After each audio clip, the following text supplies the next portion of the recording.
নবীজি সাল্লাল্লাহু আলাইহি ওয়াসাল্লাম বলেন, বুখারী শরীফের রায়, নবী মুহাম্মদুর রাসূলুল্লাহ সাল্লাল্লাহু আলাইহি ওয়াসাল্লাম বলেন, বান্দাকে আল্লাহ বড় বাহানা দিয়ে মাফ করতে চান।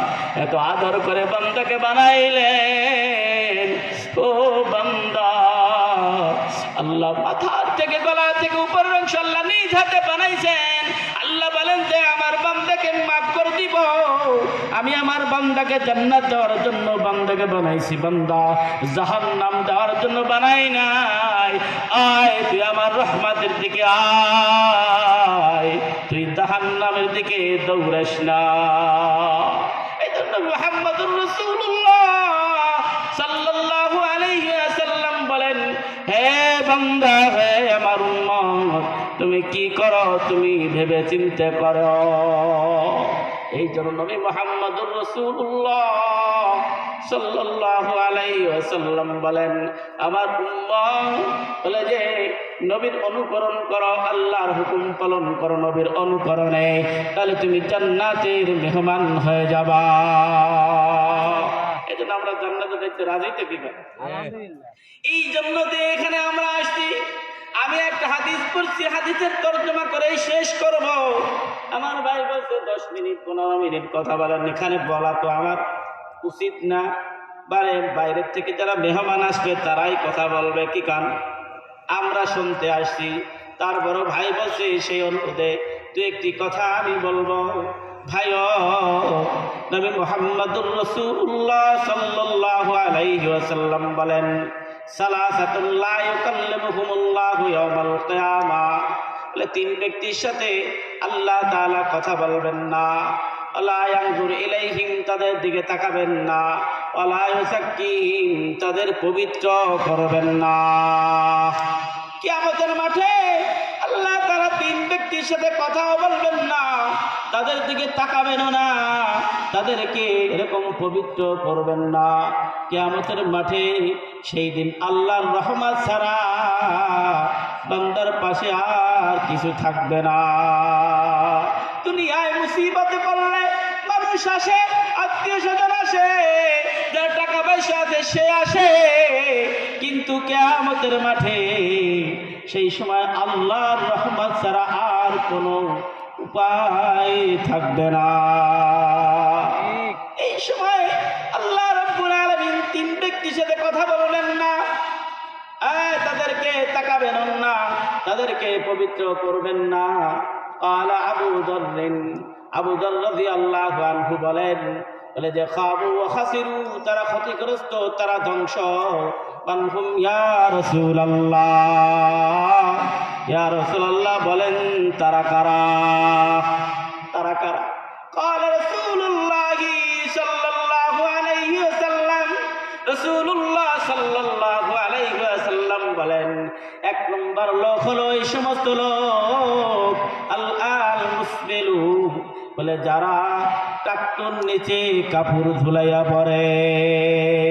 কারা টাকটুর নিচে কাপড় ঝুলাইয়া পড়ে? বা আসফালাকা মিনাল কাবাইনি মিনাল ইজারি ফিন্নার, নবী বলেন যে টাকটুর নিচে যতটুকু পায়জামা যাবে, লুঙ্গি যাবে, এটা যদি অহংকার বশত হয়, অভ্যাস হয়, তাহলে ওইটুকু জাহান্নামে যাবে। আচ্ছা, আমি একটা জিনিস ভেবে পাই না, বলে যে আমার টাকটুর নিচ পর্যন্ত যদি জাহান্নামে যায়, আমার উপরের টুকি জান্নাতে যাবে নি? কি বলেন, যাবে? হ্যাঁ ভাই, নবী মুহাম্মদুর রাসূলুল্লাহ সাল্লাল্লাহু আলাইহি ওয়াসাল্লাম বলেন, তার চাচা আবু তালেব, নাম কি? আবু তালেব। এই আবু তালেব নবীজি সাল্লাল্লাহু আলাইহি ওয়াসাল্লামকে অনেক উপকার করেছেন, কাফেরের হাত থেকে অত্যাচার থেকে রেহাই করেছেন, ফিরিয়েছেন, অনেক তত্ত্বাবধান করেছেন। এই চাচা যখন ইন্তেকাল করার সময় হয়, বুখারীর রাওয়ায়াতে আছে, নবী মুহাম্মদুর রাসূলুল্লাহ সাল্লাল্লাহু আলাইহি ওয়াসাল্লাম বলেন, চাচা আপনি একবার কালিমা পড়েন, বাকিটুকু আমি আল্লাহ তাআলার সাথে আমি বুঝে নেব। পাতার পাশে আবু তালেবের পাশে 2 জন বসা, ওরা বারবার বলতেছে, হ্যাঁ আবু তালেব, তুমি কি একজন এতিমের ধর্মে দীক্ষিত হয়ে যাবা? তোমার তোমার বাপ দাদার ধর্ম ছেড়ে যাবা। বারবার বলতেছে, বারবার বলতেছে, বারবার বলতেছে, কথা বারবার বলতেছে। মৌতের সময় কাছাইয়া গেল, বলে আবু তালেব একটা কথা বলেছেন, আমি আমার পূর্বের ধর্মে আছি। আল্লাহ তাআলা কোরআনে আয়াত নাযিল করে দিলেন, ইন্নাকা লা তাহদি আহবাবমান আহবাবতা ইন্নাকা লা তাহদি ইন্নাকা লা তাহদি মান আহবাবতা। হে নবী, আপনি যাকে চান তাকে আপনি হিদায়াত দিতে পারবেন না, হিদায়াত আমি রব্বুল আলামিনের হাতে। নবীজি সাল্লাল্লাহু আলাইহি ওয়াসাল্লাম বলেন, আবু তালেব জাহান্নামে যাবে। আবু তালেব, পৃথিবীর যত মানুষ জাহান্নামে যাবে সব চাইতে কম শাস্তি হবে আবু তালেবের। কার? আবু তালেবের কি শাস্তি হবে? হাদিস শরীফের মধ্যে লেখেন, এই আবু তালেবকে দুইটা স্যান্ডেল পরাইয়া দেওয়া হবে। স্যান্ডেল, এই স্যান্ডেলের ফিতাটা হবে আগুনের। স্যান্ডেল আছে না, এই স্যান্ডেলের ফিতাটা হবে আগুনের। আবু তালেবকে জিজ্ঞেস করা হইল, আবু তালেব তোমার কেমন লাগতেছে? আবু তালেব বলে, জাহান্নামের মধ্যে সব মানুষের, যত মানুষের শাস্তি হইতেছে, আমি আবু তালেবের সবচাইতে বেশি শাস্তি হয়। বলে ওই ফিতার কারণে তার গিলুর মধ্যে টকবক করতেছে। ভাই, ভাই, জাহান্নামের এরকম আগুনের ফিতাওয়ালা জুতা পরার কারণে, স্যান্ডেল পরার কারণে যদি তার মাথার গিলু টকবক করে, হে যুবক, আমি যদি টাকনুর নিচ পর্যন্ত আমার জাহান্নামে হয়ে যায়, আমার কেমন অবস্থা হবে যুবক? তুমি কি চিন্তা করো না? যুবক, লুঙ্গি পরো, বলে এরকম প্যান্ট পরো, তুমি তো অভ্যাস তোমার এরকম করো। তুমি যদি অহংকার গৌরব করার জন্য পরে থাকো, টাকনুর নিচে যদি তুমি পড়ো, তাহলে তোমার একটু জাহান্নামে যাবে। আবু বকর সিদ্দিক রাদিয়াল্লাহু আনহু বললেন, ইয়া রাসূলুল্লাহ, আমি তো মোটা মানুষ, আমি তো এরকম মোটা মানুষ হওয়ার কারণে লুঙ্গি আমার এরকম টাকনুর নিচে চলে যায়, অসতর্কতাবশত, তো এখন আমার কি হবে? নবী মুহাম্মদুর রাসূলুল্লাহ সাল্লাল্লাহু আলাইহি ওয়াসাল্লাম বলেন, আবু বকর রে, এটা তো তোমার অভ্যাস না, এটা অহংকারের কারণে না, তোমার তো বেখবর হওয়ার কারণে তোমার এরকম হইতেছে। যারা অহংকার করার কারণে টাকনুর নিচে কাপড় পরে, যুবক কাপড় যখন পরতে যায় নাভির নিচে এরকম পরে, এরকম টাকনুর নিচে 1 বিঘা ঝুলাইয়া দেয়, তাই কি যায় না? এই জন্য ভাই ওটা জাহান্নামে চলে যাবে। এই জন্য যুবক, তুমি যা করো হিসাব করে করো। টাকনুর নিচে আমরা কাপড় পরবো না, পায়জামা পরবো না, ইনশাআল্লাহ পারবো তো? আমার নাতি, আমার ছেলে, আমার যারা আছে, আমি শালীনতা রক্ষা করে বলবো, হে নাতি, হে আমার সন্তান, তুমি লুঙ্গি পায়জামা যা পরবা টাকনুর নিচে পরবা না।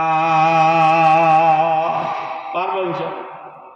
2 নম্বর হলো, নবীজি সাল্লাল্লাহু আলাইহি ওয়াসাল্লাম বলেন, আল মান্নান, যারা দান করে খোটা দেয়, দান করে যারা খোটা দেয়, বলে তারা জান্নাতে যাবে না। নবী মুহাম্মদুর রাসূলুল্লাহ সাল্লাল্লাহু আলাইহি ওয়াসাল্লাম বলেন, যারা দান করে খোটা দেয়, বলে তাদের সাথে আল্লাহ কথাও বলবেন না, তাদের দিকে তাকাবেন না, তাদেরকে পবিত্র করবেন না। আল্লাহ আমাদের আমল করার তৌফিক দান করেন। পারবে না? আর এক গুণ থেকে যায় না, কি গান?